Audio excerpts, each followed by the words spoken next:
Hey guys, welcome to Solomon's channel.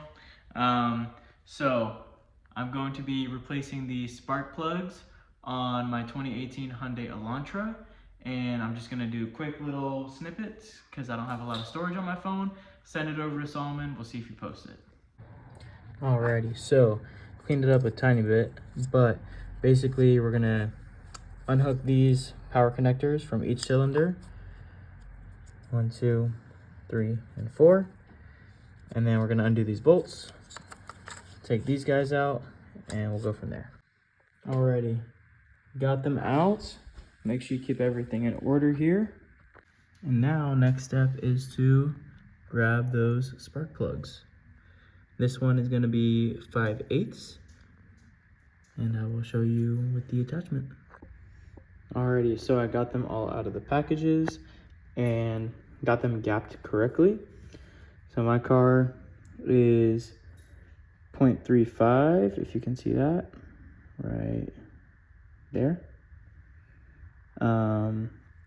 Every car will be different. Next step is to get the correct size socket. Mine is 5/8, but make sure it's a spark plug socket to where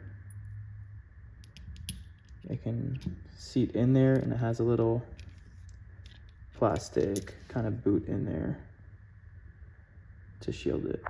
All right, next step is to very carefully go and grab those spark plugs from in there and pull them out. Very carefully, very carefully. All right, so this is the old one. And that's the new one.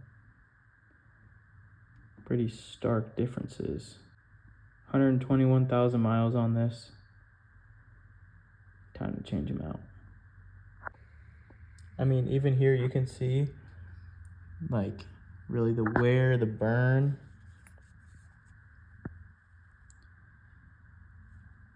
Versus those new ones.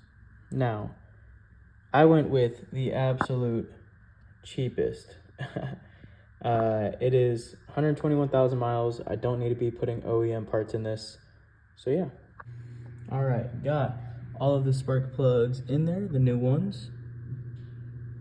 Now it's time to just torque them down. So get you a torque wrench, find the right torque. These are about 20 Newton meters per. I already got these in there and tightened down to their correct spec.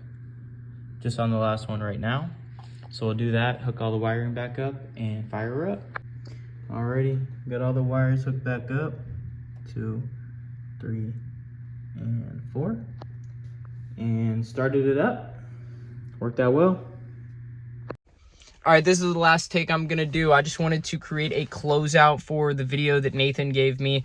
He absolutely killed it. Thank you so much for sending over some content. I think that this is something that we kind of grew up wanting to do, just shooting YouTube videos and making content. So thank you, Nathan. It's really awesome. If you guys want to see Nathan do some more stuff, drop a comment, like and subscribe while you're at it. And I will be back hopefully later this week, maybe next week, for part 2 of MIG welding the antique hand grinder, and then we'll put it all together and make just a nice kind of ASMR type video of the whole restoration. I just finished it up earlier yesterday actually, and it came out really freaking awesome. So thank you guys for tuning in. Talk to you guys later.